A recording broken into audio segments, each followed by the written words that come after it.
I got some secrets. I've done some things I'm not especially proud of, but who hasn't? Today, I'm getting those things off my chest. You guys asked me if I have ever, and I'm gonna give you my honest responses. Let's get to the musical confessional. To kick things off, Aidan Poleg asks, have I ever destroyed a guitar Pete Townsend style out of anger? I have, in fact. Years ago, I was working in a music store and a guy came in with a whole bunch of gear that he had inherited. He wasn't a musician or anything, so he just wanted to get rid of it. The store bought a low-end amplifier, some pedals, that kind of thing, but he also had a cheap classical guitar that had been quite horribly mistreated. It was a complete mess, beyond saving, a total write-off. We told him as much and he said, well, I don't want it, go chuck it in the dumpster. I took a big breath, I closed my eyes, and I thought about all the people who had annoyed me most at that job. There was a guy who would incessantly grind me about prices, trying to get me to do price matches with a store in Germany. There was the guy who I had to ask him to stop licking guitars. There was another guy who was playing a guitar in the acoustic section, and when he stood up, his overalls fell off and he revealed his large naked body to the entire store. But I harnessed all this energy. I lifted the guitar above my head, and I smashed it. I smashed it good. Have I ever played a concert while drunk? I guess it depends on how we're defining drunk. Have I ever played in a straight up blacked out stupor? No, I have not. Have I ever played shows when I would have been over the legal driving limit? Yes, I have played many shows like that. For me, there's a point with drinking where my guitar skills take an absolute nosedive, and I can safely say I've never gotten there when I've been performing, but it's different for different situations, right? If I'm at a high pressure gig, if I'm being paid a lot, if it's really tough music, then the threshold of what's going to be acceptable is going to be different than if I'm playing open chords at a top 40 country bar all night where everyone's just looking to party, no one's critiquing my solos. Yeah, in that situation, I might be willing to let loose a little bit more. Now perhaps you guys may have noticed that I've got a new merch design on my t-shirt, but you can't even fucking see in this angle. Perhaps you may have noticed that I've got a new merch design on my t-shirt, which I clearly didn't iron. God damn! Check out the palette knife, guitar playing samurai, done by one of my favorite artists, Mike Weiner. Mike does a whole bunch of different pop culture, music stuff in this style, as well as spacemen that you can see adorning my living room. I've been a fan of Mike's work for a while now, so it's especially cool to have him design something for my summer collection. You can get your palette knife, guitar playing samurai t-shirt over at shopsamuraiguitarist.com. I've got links for that in the description. And if you want to check out any of Mike's work, I've got his link in the description as well. Anyways, let's get back to it. Next up, have I ever written a piece of music that's so bad that I don't want anyone to hear it? At one point, for sure, I've written a lot of music in my life, and a lot of it was really bad, but that's kind of the learning process. You gotta go through that stuff before you start discovering the good stuff. In the past, I would have been way too self-conscious to share some of this stuff. However, my sense of shame around that has long since gone away. I've made enough stuff that I'm proud of that I'm not scared to share the cringy stuff anymore. I mean, some years ago, I even made a video specifically about the blunder years in my musical journey where I specifically shared some of this really bad stuff. Have I ever played in a bar with no audience? I can think of many times where there was only a handful of people in the audience, but anyone who's spent any real-time gigging has definitely paid their dues doing this. And while it's certainly not preferable, it's not always terrible. There have been times where I played empty shows and the band was absolutely on fire, because you can experiment, you can get weird, you can try things you wouldn't normally do, which can sometimes lead to some cool things. I've also played with singer-songwriter types to pretty empty crowds, but if the crowd who is there is absolutely loving what you're doing, it can create a pretty fun and uniquely intimate experience. Have I ever stolen something from the music store that I used to work at? I have, kind of.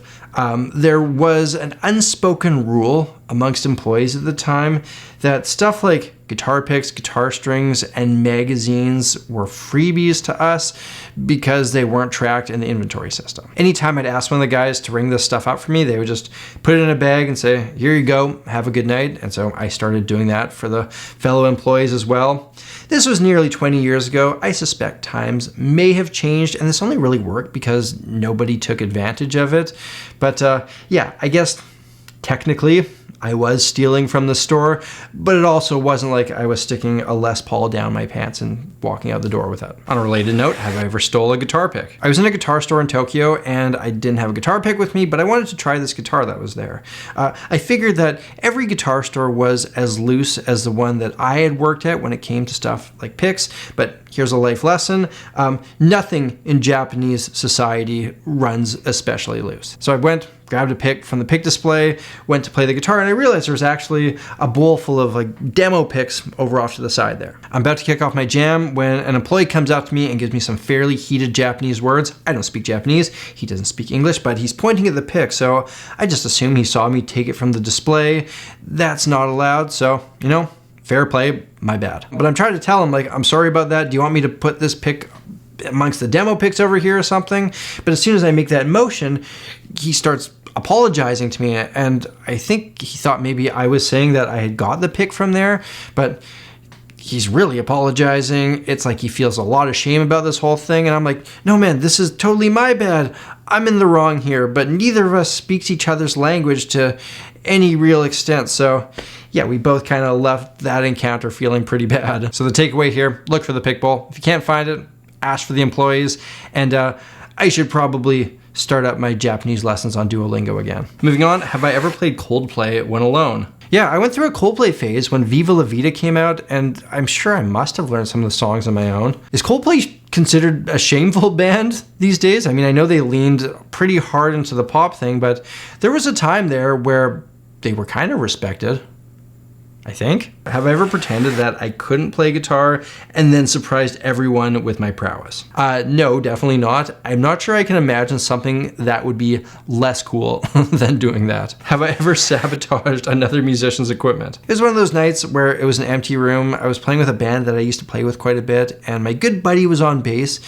And my buddy, he is a little bit high-strung, a little bit angsty, and that night he was playing one of those basses that has a drop D switcher on the E string. So every now and then when he wasn't looking, I would flick that switch, which would send his E string down a tone. The drummer caught on to what I was doing, and we were just dying of laughter as my buddy was raging all night trying to figure out why his bass kept going out of tune. Have I ever worked with a frustrating bandmate during a gig that made me want to get up and leave? It wasn't specifically on the gig, but it was on a tour where one of the non-essential band members was partying a little bit too hard. Actually, no, he was partying a lot too hard. We were staying at a friend of a friend's apartment in French Canada, and this guy was getting out of control. He was down the hallway, he lit a broom on fire, he was running around with that, he pooped in a laundry basket. So the next morning, me and a couple of the guys, we went up to the band leader and we're like, either he goes home or we do, and being the ones who did not poop in a laundry basket, we won that argument fairly quickly. JawRipper07 asks, have I ever stood in front of the mirror and practiced cool poses and guitar faces? Man, I feel like this was an integral part of my practice regimen when I was a kid, and I think I only really stopped doing it because I was starting to get playing, and the dream of being a guitar player was becoming a reality. Have I ever had to pretend to play on a gig when I did not know the songs? This happened many times, and usually it's a situation where somebody requests a song and maybe the rest of the band knows it, but I don't, and I would just call this learning a tune on the bandstand. With country, blues, and rock stuff, this isn't too hard, especially if the rest of the rhythm section's dialed in. You can kind of figure it out as you go. But if it's just me, an acoustic guitar, backing up a singer, well, there have been situations where they've said, hey, do you know this song? I said no, and they just start singing. You make educated guesses, you do your best, and usually you can get through it. Oh, that's a good one. Have I ever serenaded someone? I have. I'm not the best singer, so it hasn't been super successful. I've never been able to go from like 0 to 100 through a serenation. It's more like, you know, I'm seeing somebody, I play some songs that I've written for her, and maybe she likes me a little bit more after that. But I will tell you of one situation. My buddy was actively pursuing this lady who was showing signs that she was interested in him, but he was having a fair bit of trouble getting over that hump and sealing the deal. So one night there's a bunch of us hanging out and there's a piano in the room, so start jamming, start making up a song about being open and accepting of your bodily desires and how it's only right and natural to give in to those things. The other night we go our separate ways, but my buddy texts me the next morning and he says, "Old Sammy G, you'll never believe it. but the song worked. So while my serenading has never done much for me, I have learned that it does work by proxy. This guy wants to know if I've ever been recognized by a fan in a weird situation. I was in the produce section once of the grocery store and I bumped into a young guy and his mom, and he was really excited to see me. He was like yelling and stuff, which was kind of odd, but I mean, I would also rather someone be yelling in delight towards me than yelling in disgust. So we did a selfie and went back to our shopping. But the thing was, we kept on crossing each other in every single aisle from then on, and he maintained his excitement, and it got a little weird when he was like commenting on the stuff I was buying. Sammy G, you eat beans too? I do. Sammy G, you're buying prenatal vitamins, you dog. Yeah, that was a bit of a weird one. Have I ever been in a band that I despised? I would never join a band that I didn't like, but I have worked with artists that I really didn't enjoy. And I would say most of this happened when I was doing Fiverr sessions, when I was just kind of launching my YouTube page. I recorded a lot of guitar tracks for a lot of different people, and this was 100% a money thing. I don't remember any of the stuff I played on being any good. There were a lot of quite picky clients who lacked the ability to express their musical desires, who also just made terrible music to begin with. If the session was quick, easy to do, and the artist was easy to please, I was happy, but then I'd get somebody who would ask me to make my guitar parts more watery, and it was those times where I got quite frustrated with the whole thing. And last for today, a lot of people want to know this one. Have I ever thought about quitting music? Yeah, after the second year of my college degree, I'd been doing a lot of jazz. This is a type of music that I never truly loved in the way that I've loved other musics, but I totally immersed myself in it for the sake of my education.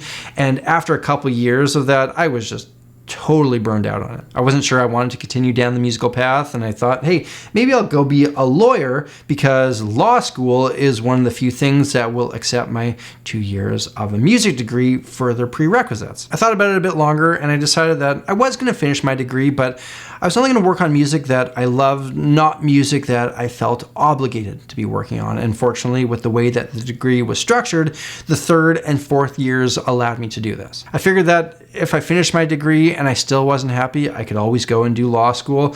But if I bailed on music school, then there really was no going back to it. So might as well finish what I'd started. I started writing music that I liked again. I was learning blues, rock, chicken picking solos, and the love came back. And some 12 odd years later, I can say that I am very happy that I did not go and become samurai lawyer. Ladies and gentlemen, there you have it. Those are my musical secrets. I hope you enjoyed this video. Remember, we got some new merch over at shopsamuraiguitarist.com. You can get the Splotch Samurai on a t-shirt. It's a great way to support the channel, and also look super cool while you do so. If you want to check out another video like this one, hit that link up there. If you're new here, hit that subscribe button, ring that bell, and stay tuned for a wide range of music related content. Until next time, look after yourselves, look after each other, look after the planet, and you know what? Let go of your musical secrets, get them off your chest, because it does feel good. I'm Samurai Guitarist, and I'll see you again soon.